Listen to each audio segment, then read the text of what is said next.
আবছা আধার ও pan card ব্যবহার করে ভোটার তালিকায় কারচুপি, তথ্য যাচাই না করেই ভোটার লিস্টে 102 জনের নাম। কমিশনের কাঠগড়ায় নন্দকুমার ও রাজারহাট গোপালপুরের ইআরও ইলেকটোরাল রেজিস্ট্রেশন অফিসার। তালিকায় অস্তিত্বহীন ভোটার, অসঙ্গতির কথা স্বীকার করেছেন দুই ইআরও, এমনটাই কমিশন সূত্রে খবর। গতকাল দুই ইআরওকে তলব করেন মুখ্য নির্বাচনী আধিকারিক। তথ্য যাচাইয়ের জন্য বিএলও অর্থাৎ বুথ লেভেল অফিসারদের পাঠানোই হয়নি। তথ্য যাচাই না করেই ভোটার লিস্টে 102 জনের নাম তোলা হয়েছে। নন্দকুমারের ভোটার লিস্টে 59 জন অস্তিত্বহীন ভোটারের নাম, আর রাজারহাট গোপালপুরের ভোটার লিস্টে সংখ্যাটা 43 জন।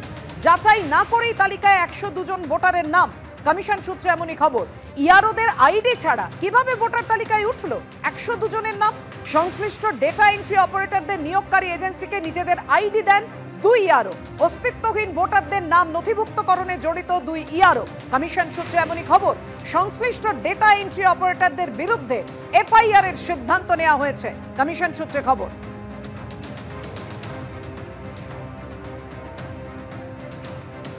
এখানে সরকারি অফিসাররা কোনো জায়গায় ভয়ে করছেন, কোনো জায়গায় ভক্তিতে করছেন, কোনো জায়গায় লুটে সামিল হয়ে গিয়ে করছেন।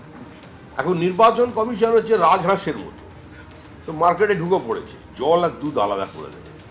এতে তৃণমূল ভয় পেয়ে গেছে। সবে তো শুরু, আপনি দেখুন না, খালি আসবে এটা শুনবার যদি এই অবস্থা হয়, তাহলে এসে গেলে কি হবে খালি সেটা দেখুন।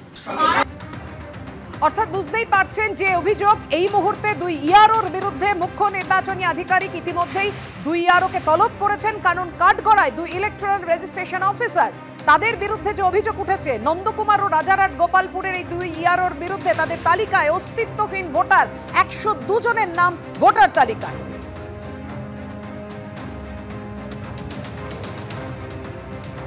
দায়িত্বপ্রাপ্ত হন সাংবিধানিক সংস্থার পক্ষ থেকে কাজ করবার জন্য, তাদের কিন্তু নিষ্ঠার সঙ্গে মানুষের যে সাংবিধানিক অধিকার, সেই অধিকারটাকে রক্ষার জন্য কাজ করতে হবে। এখন তারা যদি মানুষের অধিকার নষ্ট করার জন্য, অধিকার কেড়ে নেওয়ার জন্য কাজ করেন, এটা জঘন্য অপরাধ।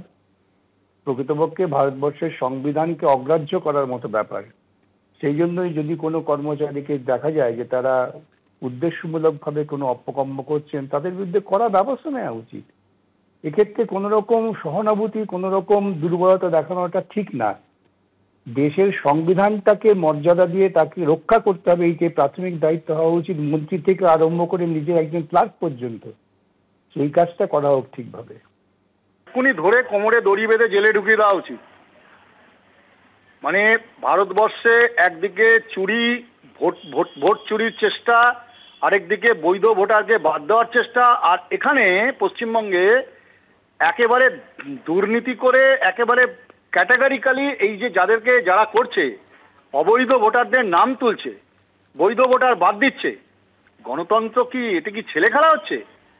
এরা পশ্চিমবঙ্গে বা অন্যান্য জায়গায় যারা অবৈধ ভোটারদেরকে ইনক্লুড করছেন, যারা রাখছেন, তাদেরকে এমনি কড়া শাস্তি দিতে হবে, তাদেরকে ছাড়া হবে না।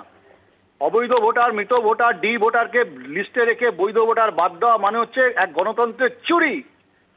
এই চুরিতে যারা মদত দিচ্ছে, কারা আছে এর পেছনে দেখতে হবে। সরকারি দল কারা আছে খুঁজে বার করতে হবে।